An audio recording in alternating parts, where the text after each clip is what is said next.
செய்திகள் தொடர்கின்றன. சீனாவில் 2 சகோதரர்கள் காய்கறிகளின் இலையை குழல் போல் மடித்து அதன் மூலம் தங்கள் நாட்டு பாரம்பரிய இசையை மேற்கத்திய நாடுகளின் கிராமிய பாடல்களுக்கு ஏற்ப இசைத்து அனைவரையும் வியப்பில் ஆழ்த்தினார்கள். சீனாவின் அன்குய் மாகாணத்தைச் சேர்ந்த நன் வெங்டாங், இவரது தம்பி நன் வெய்பிங், இவர்கள் இருவரும் விவசாய பண்ணை ஒன்றை அமைத்துள்ளனர். அந்த பண்ணையில் கிடைக்கும் காய்கறிகள் மற்றும் இலைகளை கொண்டு சகோதரர்கள் இருவரும் இசைக்கருவிகளை உருவாக்கி தங்கள் நாட்டின் பாரம்பரிய இசையை மேற்கத்திய நாடுகளின் கிராமிய பாடல்களுக்கு ஏற்ப இசைத்து அனைவரையும் வியக்க வைக்கின்றனர். மூங்கில் குழலில் புல்லாங்குழல் இசையை இசைக்கின்றனர்.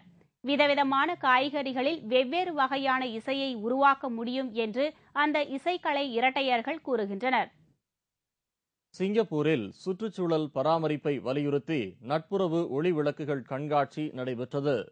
சிங்கப்பூர் நாட்டில் புகழ்பெற்ற செல்வ செழிப்பான நகரமாக விளங்கும் மரீனாவை நகரில் ஒளி விளக்குகளால் அலங்கரிக்கும் ஒளி திருவிழா தொடங்கியது.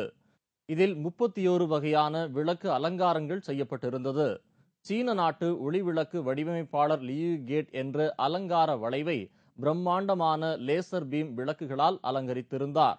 கார்டன் லைட் என்று பெயர் சூட்டப்பட்டுள்ள இந்த விளக்கு கண்காட்சியை கலைஞர்கள் அற்புதமாக உருவாக்கியிருந்தது பார்வையாளர்களை வெகுவாக கவர்ந்தது. ஒளிவிளக்கு கண்காட்சிக்காக மின்சாரம் அதிக அளவு தேவைப்படுவதால் அந்த நாட்டில் உள்ள 36 நிறுவனங்கள் மற்றும் வாரியங்கள் தங்கள் மின்சார பயன்பாட்டை நிறுத்தி வைத்து கண்காட்சி நடத்துவதற்காக ஒத்துழைப்பு கொடுத்தன. இதுபோன்ற கண்காட்சியை வருகிற ஏப்ரல் மாதம் முதல் நாளன்று மரீனாவை நகரில் நடத்த திட்டமிடப்பட்டுள்ளது.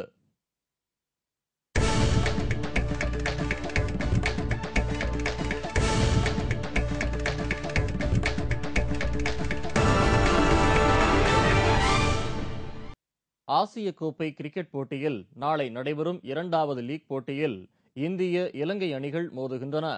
இந்தியா, பாகிஸ்தான், இலங்கை, வங்காளதேசம் ஆகிய 4 நாடுகள் பங்கேற்கும் ஆசிய கோப்பை கிரிக்கெட் போட்டி டாக்காவில் நேற்று தொடங்கியது. நேற்றைய தொடக்க ஆட்டத்தில் பாகிஸ்தான் 21 ரன்களில் வங்காளதேசத்தை தோற்கடித்தது. ஆசிய கோப்பை போட்டியின் 2வது லீக் ஆட்டம் டாக்காவில் நாளை நடைபெறுகிறது. இதில் இந்திய, இலங்கை அணிகள் மோதுகின்றன. இந்த போட்டியில் இந்திய அணி வெற்றி பெறுமா என்று ரசிகர்கள் ஆர்வத்துடன் எதிர்பார்த்துள்ளனர். அண்மையில் ஆஸ்திரேலியாவில் நடைபெற்ற முத்தரப்பு போட்டியில் இறுதி ஆட்டத்திற்கு கூட இந்திய அணி தகுதி பெறாத நிலையில் ஆசிய கிரிக்கெட் போட்டியின் நடப்பு சாம்பியனான இந்திய அணி அதனை தக்க வைக்குமா என்றும் ரசிகர்களிடையே எதிர்பார்ப்பு எழுந்துள்ளது. தங்கம் மற்றும் வெள்ளி விலை நிலவரம் வழங்குவோர் லலிதா ஜுவல்லரி, சென்னை, மதுரை. இன்றைய தங்கத்தின் விலை நிலவரம். தங்கம் 1 கிராம் 2626 ரூபாய். 1 பவுன் ஆபரண தங்கம் 21,008 ரூபாய். 24 கேரட் தங்கம் 10 கிராம் 28,090 ரூபாய். இன்றைய வெள்ளியின் விலை நிலவரம். 1 கிராம் வெள்ளி 62 ரூபாய் 80 காசுகள்.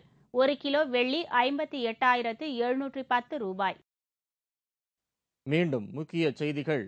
ஆணவம் பிடித்த அதிமுக அரசுக்கு பாடம் புகட்ட சங்கரன் கோவில் இடைத்தேர்தலில் தேமுதிகவை வெற்றி பெறச் செய்வது அவசியம் என்று கேப்டன் விஜயகாந்த் வேண்டுகோள் விடுத்துள்ளார்.